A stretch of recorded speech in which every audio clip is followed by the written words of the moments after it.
Hi friends, ఈరోజు మళ్ళీ మీకోసం ఇంకో కర్రీతో వచ్చేసానండి. అదేంటంటే విత్తనాల చిక్కుడుగాయలతో కర్రీ అనమాట.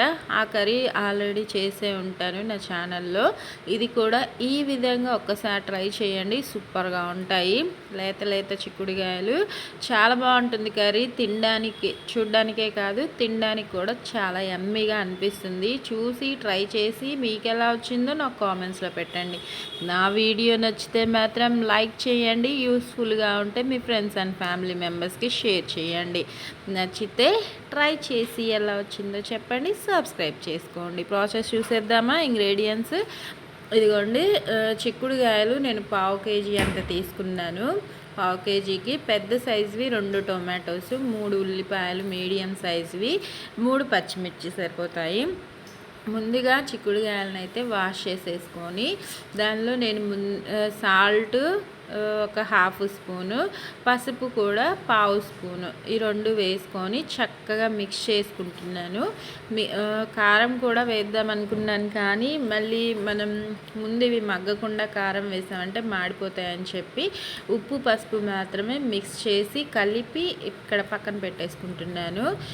నేను చూపించిన ఉల్లిపాయలు, టొమాటో, పచ్చిమిర్చి కూడా కట్ చేసి పక్కన పెట్టుకున్నాను. ఇదిగోండి, దగ్గర నుంచి చూసేయండి. అది మనం తాలింపు వేసి ప్రాసెస్ జరిగేలోపు కొద్దిగా ఉప్పు పడుతుంది ముక్కకి. ఇప్పుడు చూసేద్దాం వచ్చేయండి. కళాయి పెట్టేసుకొని స్టవ్ మీద కర్రీ కోసము ఆయిల్ ఈ ఆయిల్ అలా ఉందంటే నేను డీప్ ఫ్రైస్ చేస్తాను కదా, అవి అలా అడుగునున్నాయన్నమాట. ఇది ఆయిల్ ఒక 4 స్పూన్స్ దాకా వేసుకున్నాను. ఎక్కువగా ఏం అవసరం లేదు, 4 స్పూన్స్ ఆయిల్ సరిపోతుంది. వీడియోలో చూపిస్తున్న విధంగా ఉల్లిపాయల్ని ముందుగా వేసుకొని చక్కగా కలర్ మారేంతసేపు ఫ్రై చేసేసుకుందాము. ఒకవేళ మీకు ఈ కర్రీ మీకు తెలుసున్నా, మీరు చేసున్నా నాకు కామెంట్స్లో పెట్టండి. మీరు ఎలా చేస్తారో ఆ ప్రాసెస్ కూడా కామెంట్స్లో పిన్ చేయండి, ఓకేనా? ఇంకా ఉల్లిపాయలు ముందుగా వేసుకొని దానిలో జీలకర్ర ఆప్షనల్, మీ ఇష్టం. వేసుకుంటే టేస్ట్ బాగుంటుంది, పొట్టకు కూడా చాలా మంచిది. ఎప్పుడు చెప్తూనే ఉంటాను కదా. వేసేసుకొని చక్కగా ఇదిగోండి, కలర్ మారింది కదా, హై ఫ్లేమ్లోనే పెట్టేసి దగ్గరే ఉండి ఫ్రై చేసేసుకున్నాను. నెక్స్ట్ అయితే టొమాటోస్ వేసుకున్నాను అనమాట. కట్ చేసి పెట్టుకున్న టొమాటో, పచ్చిమిర్చి, ఇవి కాస్త పెద్ద పీసెస్గానే కట్ చేసుకున్నాను, కనిపిస్తున్నాయి కదా. ఇలా కట్ చేసి మీకు నచ్చిన విధంగా కట్ చేసుకోండి, ఎలా అయినా మగ్గిపోతాయి. లో ఫ్లేమ్లో పెట్టుకొని మూత పెట్టి ఒక 10 to 15 మినిట్స్ ఫ్రై చేసుకోండి. ఈజీగానే ఫ్రై అయిపోతాయి. అవి కూడా ఫ్రై అయిన తర్వాత మనం కలిపి పెట్టుకున్న చిక్కుడుగాయలని వేసేసుకుంటున్నాను. వేసేసుకొని చక్కగా మిక్స్ చేసుకొని మళ్ళీ మూత పెట్టి ఒక 10 మినిట్స్ మగ్గించుకుందాము. చిక్కుడుగాయలు లేతగా ఉన్నాయి కాబట్టి ఈజీగానే మగ్గిపోతాయి, టైం కూడా ఎక్కువ పట్టదు. ముందే చిక్కుడుగాయలు వేసి ఉంటే ఇవి లేతగా ఉన్నాయి కాబట్టి చిదిరిపోతున్నాయని చెప్పి ఇప్పుడు వేసుకున్నాను.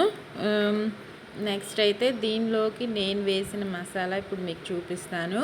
ఎండు కొబ్బరి 1 స్పూన్ అంత తీసుకోండి. అంటే మీకు కరెక్ట్ క్వాంటిటీ చెప్పడం కోసం చెప్పాను.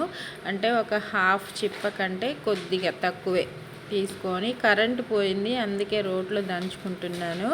అయినా రోట్లో దంచినా కూడా టేస్ట్ బాగుంటుంది కదా, అప్పటికప్పుడు దంచితే రోట్లో ఫ్లేవర్స్ బాగుంటాయి. కొబ్బరి వేసి దంచిన తర్వాత అల్లం, వెల్లుల్లి, జీలకర్ర కూడా వేసాను ఒక 1 స్పూన్ అంతా. అల్లం వెల్లుల్లి కూడా 1 ఇంచ్ అల్లం ముక్క, ఒక 1/2 గర్భం అంతా వెల్లుల్లి, ధనియాల పొడి 2 స్పూన్లు, నెక్స్ట్ ఏమో చెక్క, లవంగాలు, గసగసాలు వేసి పట్టిన పౌడర్ అనమాట. ఇది కూడా ఒక 1 స్పూన్ అంత వేసాను. మసాలా ఎక్కువగా ఉంటే తినలేము కదా, ఘాట్ అయిపోతుంది కదా కర్రీ, అందుకే తక్కువగానే వేసుకొని ఈ పౌడర్ అంతా చక్కగా మళ్ళీ రోట్లో మెత్తగా నలిగేంత వరకు దంచేసుకున్నాను. దంచి పక్కన పెట్టేసుకున్నాను. ఒకవేళ మిక్సీలో పట్టుకున్న సేమ్ ఇంగ్రీడియంట్సే మిక్సీలో అయినా పౌడర్ చేసేసుకోండి, ఈజీగానే పౌడర్ అయిపోతుంది, ఓకేనా? నేను వేసిన మసాలా ఈ కర్రీకి టేస్ట్ని ఇస్తుంది కాబట్టి చూపించాను. ఇంకా ఇదిగోండి, కారం వేసాను, ఒక 1 స్పూన్ వేసుకున్నాను. నార్మల్గానే వేసాను, ఫుల్గా ఏం వేయలేదు. మనం దంచి పెట్టుకున్న ఈ మసాలా పౌడర్ని కూడా వేసుకుంటున్నాను. మీ కర్రీ క్వాంటిటీని బట్టి మసాలాస్ కానీ ఇంకా మిగిలిన ఉప్పు కారాలు కానీ అడ్జస్ట్ చేసుకొని వేసుకోండి. ఓకేనా, చక్కగా మిక్స్ చేసేసుకొని నేను ఇది ఒక 2 మినిట్స్ ముక్కకు పట్టడం కోసం ఉంచుదాం అనుకున్నాను. కానీ వాటర్ అంతా వెళ్ళిపోయింది కాబట్టి అడుగు పట్టేసే ఛాన్సెస్ ఉంటుంది కాబట్టి ఇప్పుడు ఇది ఉడకడం కోసం వాటర్ ఇప్పుడే వేసుకుంటున్నాను. మీరు కొద్దిగా వాటర్ ఉన్నాయి అనిపిస్తే ఉడికేటప్పుడు ఇవి మసాలా వేసిన తర్వాత 3 మినిట్స్ ఉంచుకొని తర్వాత వాటర్ వేసుకోండి. నా దగ్గర పూర్తిగా వాటర్ ఇంకిపోయాయి కాబట్టి నేను ఇప్పుడే వాటర్ వేసేసుకొని చక్కగా మీడియం ఫ్లేమ్లో ఉడికించుకున్నాను అనమాట. మనకు చిన్న స్టవ్ అయితే హైలోనే పెట్టేసుకోవచ్చు, పెద్ద స్టవ్ మాత్రం మీడియంలో పెట్టుకొని చక్కగా వాటర్ అంతా దగ్గర పడి కర్రీ ఇగురు టెక్స్చర్ వచ్చేంత వరకు ఉడికించుకుంటే మన టేస్టీ కర్రీ అయితే రెడీ అయిపోతుంది. ఉప్పు ఇందాక మనం చిక్కుడుకాయలు కలిపాం కానీ సరిపోలేదు, అందుకే ఇప్పుడు ఒక చిన్న స్పూన్తో 1 స్పూన్ అంత వేసుకున్నాను. మనం మధ్యలో చెక్ చేసుకుంటూ వేసుకుంటూ చూస్తే టేస్ట్ బాగుంటుంది కదా. వేసేసుకొని చక్కగా మిక్స్ చేసుకొని మీడియం ఫ్లేమ్లో కర్రీ దగ్గర పడి ఇగురులా ఇలా అయ్యేంత వరకు ఆయిల్ చూడండి పైకి తేలిందంటే మన కర్రీ అయితే రెడీ అయిపోయింది. కనిపిస్తుంది కదా. ఈ టైంలో మనం ఏం వేసుకోవాలో చెప్పేసేయండి. కరివేపాకు వేయలేదు, నేను మర్చిపోయాను. ఇంకా కొత్తిమీర వేసేసుకొని కరివేపాకు ఇప్పుడు కూడా వేయట్లేదు, ఇంకా కొత్తిమీర మాత్రమే వేసుకుంటున్నాను.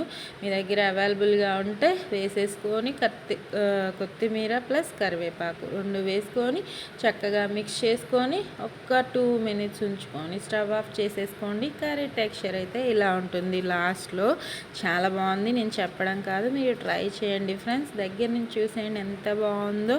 ఎప్పుడు చెప్పే విషయమే కదా. ఇంట్లో ఉన్న ఇంగ్రీడియంట్స్తోనే ఆరోగ్యంగా తినండి, సంతోషంగా ఉండండి.